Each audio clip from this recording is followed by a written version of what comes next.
Pocket FM पर आप सुन रहे हैं कितनी मोहब्बत है, ऑथर संजना किरोड़ीवाल, मेरे यानी सोना के साथ।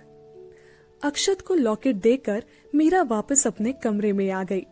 कुछ देर बेड पर बैठकर अक्षत के बारे में सोचती रही और फिर उठकर नहाने चली गई। नहाकर मीरा ने गहरे हरे रंग का सूट पहना और नीचे चली आई। सभी नाश्ते के लिए मौजूद थे, पर अक्षत नहीं था। मीरा को समझ नहीं आया कि आखिर अक्षत के दिमाग में क्या चल रहा है। वो खामोशी से नाश्ता करते हुए सोचने लगी कि आखिर अर्जुन को मुसीबत से कैसे निकाले। नाश्ता करने के बाद सभी अपने अपने काम में लग गए। निधि ने भी मीरा से कॉलेज चलने को कहा। दोनों कॉलेज के लिए निकल गईं। क्लास में मीरा का ध्यान ना होने की वजह से आज पहली बार प्रोफेसर ने उसे क्लास से बाहर जाने को कहा। मीरा उठकर बाहर आ गई। वो खुद भी नहीं समझ पा रही थी कि उसके साथ ये सब क्यों हो रहा है। अक्षत को देखने का, उससे बात करने का उसका बहुत दिल हो रहा था, लेकिन वो कुछ नहीं कर सकती थी। मीरा अपनी बुक्स हाथ में उठाए कॉरिडोर में घूमती रही और फिर कैंटीन की ओर चली आई। जैसे ही चलते हुए वो अपने दाईं तरफ मुड़ी, उसका दिल धड़क उठा। सामने अक्षत खड़ा था, किसी से फोन पर बात कर रहा था। अक्षत को कॉलेज में देखकर मीरा को हैरानी भी हो रही थी और खुशी भी। दीवार की ओट से वो छुपकर अक्षत को देखने लगी। जैसे ही अक्षत ने उसकी ओर देखा, मीरा दीवार के पीछे हो गई। उसका दिल अभी भी उतनी ही तेजी से धड़क रहा था। अक्षत ने उसे देख लिया होता तो वो उसे छुपकर देखने का मौका गवा देती। मीरा ने अपने दिल को शांत किया और एक बार फिर हल्की सी गर्दन झुकाकर अक्षत को देखने लगी। लाइट ब्लू जीन्स और ब्लैक रंग के शर्ट में अक्षत बहुत प्यारा लग रहा था। उस पर उसके बाल जो हवा से उड़कर बार बार उसके चेहरे पर आते और वो बड़े प्यार से उन्हें हाथ से ऊपर की ओर सहेज लेता। मीरा सब कुछ भूलकर बस अक्षत को देखने में खोई हुई थी। एक प्यारा सा एहसास उसके दिल को छू कर गुजर रहा था। अक्षत ने फोन जेब में रखा और एक बार फिर इधर देखा और मीरा फिर से दीवार के पीछे हो गई। अपने इस बचपने पर उसे हंसी भी आ रही थी, लेकिन वही लम्हा उसकी आंखों को एक सुकून पहुंचा रहा था। एक बार फिर उसका मन अक्षत को देखने का किया और दीवार से हटकर उसने जैसे ही देखा, अक्षत वहां नहीं था। मीरा आगे आई और इधर उधर नजरें दौड़ाई, लेकिन अक्षत नहीं था। अभी अभी तो आए थे, कहाँ चले गए? मीरा बड़बड़ाई और फिर मुस्कुराते हुए कहा, हम भी ना क्या सोचने लगते हैं। अक्षत जी यहाँ क्यों आएंगे, वो भी इस कॉलेज में? पागल है हम। कहकर मीरा जैसे ही वापस जाने के लिए पलटी, हक्की बक्की रह गई। सामने अक्षत खड़ा था। उसे देखकर मीरा की आंखें बस खुली की खुली रह गई। दिल धड़कना बंद हो गया और आवाज गले में ही कहीं छुप कर रह गई। मीरा बस एक टक उसे देखती रही तो अक्षत ने कहा, क्लास में क्यों नहीं हो तो? मीरा ने जैसे अक्षत की बात सुनी ही ना हो, वो बस अक्षत को देखती रही। अक्षत ने उसके सामने अपना हाथ हिलाकर कहा, हेलो, तुमसे पूछ रहा हूँ, क्लास में क्यों नहीं हो तुम? मीरा होश में आई और हकलाते हुए कहा, वो बाहर निकाल दिया। क्या? अक्षत ने असमझ के भाव से कहा, क्लास से बाहर निकाल दिया सर ने। मीरा ने धीरे से कहा, वो क्यों? अक्षत ने कहा, पढ़ने में ध्यान नहीं था। मीरा ने सच्चाई बयां की, आजकल तुम्हारा ध्यान कहीं भी नहीं है। अक्षत ने मीरा को देखते हुए कहा। मीरा खामोश हो गई। कुछ देर बाद अक्षत ने कहा, कॉलेज के प्रिंसिपल का रूम कहाँ है? सीधा जाकर लेफ्ट, मीरा ने कहा। अक्षत वहां से चला गया। सड़ू, जरा प्यार से बात नहीं कर सकता था? थैंक यू भी नहीं कहा। मीरा बड़बड़ाते हुए दूसरी ओर चली गई। सामने से आती रागिनी ने उसे रोककर कहा, मीरा चलना यार, कैंटीन चलते हैं। मीरा को याद आया उसके पास बिल्कुल पैसे नहीं है। ऐसे में रागिनी ने उसके लिए कुछ खरीदा तो वो पैसे कहाँ से चुकाएगी। उसने रागिनी को मना कर दिया, लेकिन रागिनी जबरदस्ती उसे लेकर कैंटीन में आ गई। जहाँ विनीत भी अपने कुछ दोस्तों के साथ बैठा था। मीरा ने उसे वहाँ देखकर धीरे से रागिनी से कहा, प्लीज यहाँ से चलते हैं ना। क्यों, क्या हुआ? ओ, तो विनीत को देखकर ऐसा बोल रही हो, उसे इग्नोर करो ना। रागिनी ने कुर्सी खींचकर बैठते हुए कहा। रागिनी, हम कुछ सीन नहीं चाहते, प्लीज। मीरा ने सामने बैठते हुए कहा। कॉफी पीते ही यहाँ से निकल जाएंगे, ठीक है? रागिनी ने कहा। अभी दोनों को वहाँ आए 5 मिनट भी नहीं हुए थे कि बिना ऑर्डर किए ही लड़का मीरा और रागिनी के लिए कॉफी रखकर जाने लगा। मीरा ने उसे रोक कर कहा, पर हमने तो अभी कुछ ऑर्डर ही नहीं किया है। दीदी, वो भैया ने देने को कहा है। लड़के ने सामने बैठे विनीत की ओर इशारा किया तो विनीत मीरा को देखकर मुस्कुरा उठा। मीरा को बिल्कुल अच्छा नहीं लगा।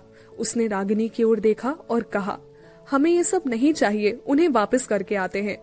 मीरा, इट्स ओके, अब उसने ऑर्डर कर दिया है तो पी लेते हैं ना, रागिनी ने कहा।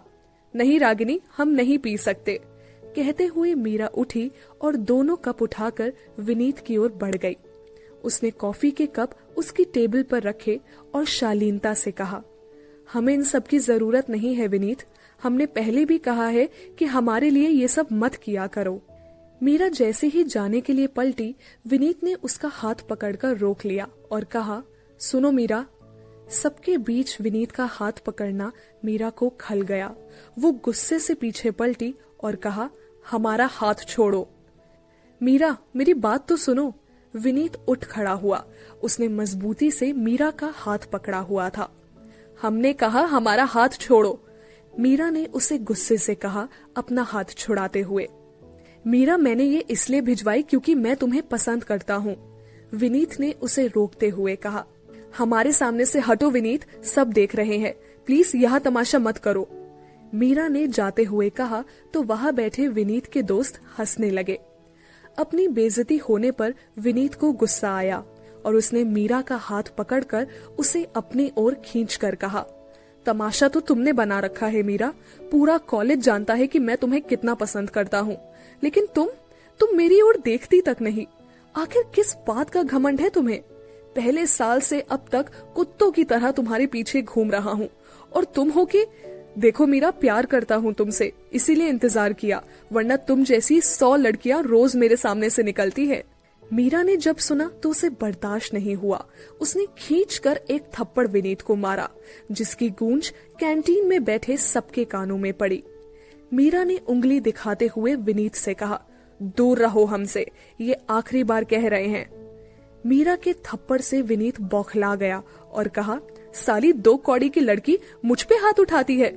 कहते हुए जैसे ही विनीत मीरा की ओर लपका, अक्षत ने बीच में आकर उसके सीने पर हाथ रखकर उसे रोकते हुए कहा, बाबू, लड़कियों पर हाथ नहीं उठाते।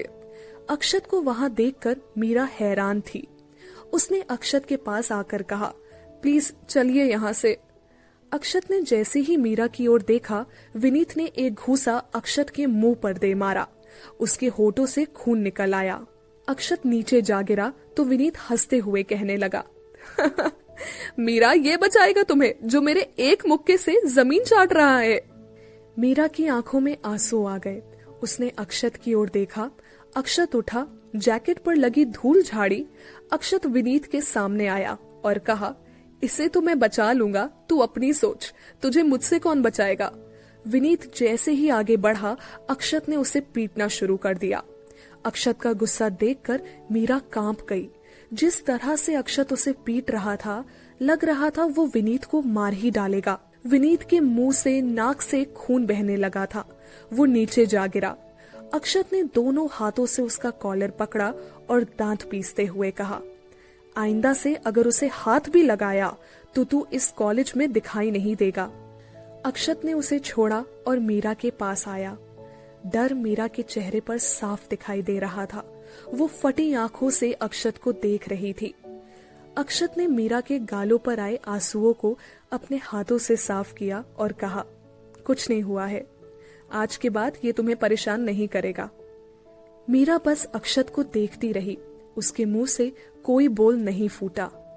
अक्षत उसका हाथ पकड़कर उसे कैंटीन के बाहर ले आया।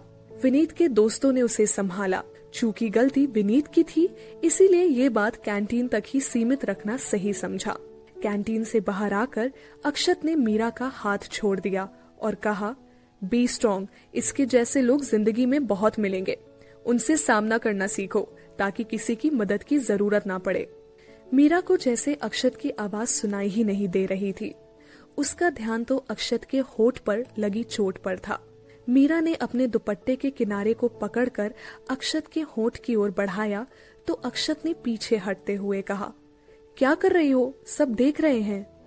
मीरा ने देखा तो वहां आसपास के लोग उन दोनों को ही देख रहे थे।